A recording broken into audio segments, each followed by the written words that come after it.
yung competition when bidding a property sa isang acquired asset.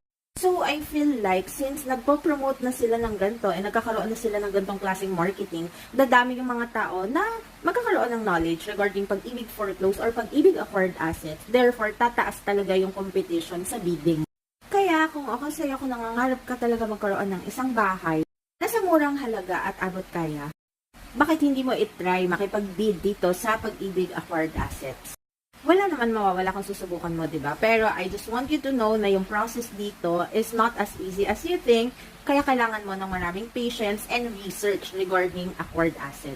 Now, if you're ready to learn about pag-ibig acquired assets, paano ba mag-bid, paano sumali sa bidding, paano yung process niya, go to my TikTok profile and go to my YouTube channel kasi nandun yung vlog ko regarding my journey in bidding a property dito. And yes, nakatira na kami ngayon sa bahay na yun.